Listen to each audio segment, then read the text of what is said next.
Programang ito ay rated SPG. Striktong patnubay at gabay ng magulang ang kailangan. Maaaring may masiselang tema, lengguwahe, karahasan, sexual, horror o droga na hindi angkop sa mga bata. Kapamilya, ipinagluto ni Tinding ng tinola si Catherine upang makabaway umano siya dito at humingi ng paumanhin kay Catherine dahil napagkamalan niya itong magnanakaw. Mabuti na lamang at may magandang loob itong si Catherine at nasarapan sa niluto niyang tinola. Samantala napadaan naman si Tanggol sa simbahan ng Quiapo kaya naman naisipan niyang pumasok sa loob upang magdasal. Sinabi nga ni Tanggol sa poong Nazareno na nagpapasalamat siya dahil binigyan siya nito ng pagkakataon upang makalaya at para magbagong buhay at sana umano sa kanyang paglaya ay matanggap na siya ng kanyang pamilya. Sinabi ni Tinding kay Noy na parang hindi umano marunong magmahal si Senyora Bettina at ang mahal lang nito ay ang sarili niya dahil nga sa pagtrato nito kay Catherine.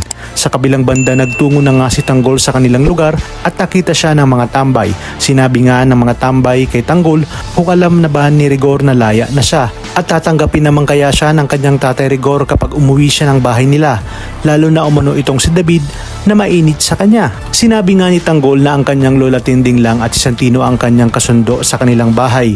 Maya-maya pa nga nang makarating na si Tanggol sa kanilang bahay ay nakita naman siya ni Chairman. Sinabihan nga siya ni Chairman na tumigil na ito sa mga maling gawain niya. Ipinangako naman ni Tanggol na magbabagong buhay na siya at tumuloy na si Tanggol sa kanilang bahay.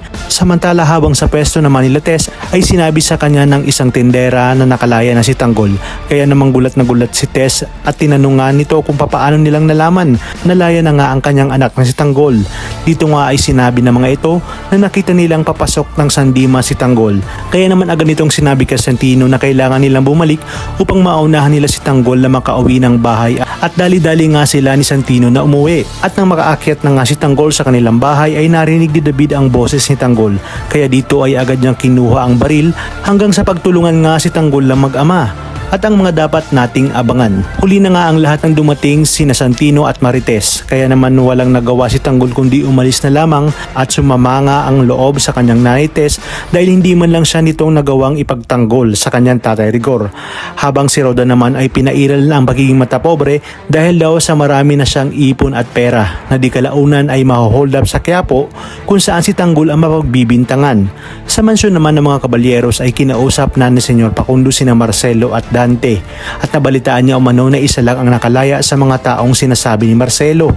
Kaya naman nang hinanap ito ni Senyor ay wala ngang maipakita si Marcelo. Sa pag-uusap naman ni Santino at Tanggol ay sinabi niya na magpapakalayo na siya sa Quiapo at magbabagong buhay na.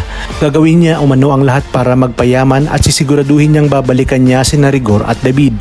Talagang kapanapanabik ang mga tagpo sa teleseryeng ito. Kaya naman sabay-sabay natin itong pakaabangan. At kung bago ka pa lamang sa aking channel ay sana huwag kalimutang mag-like at subscribe.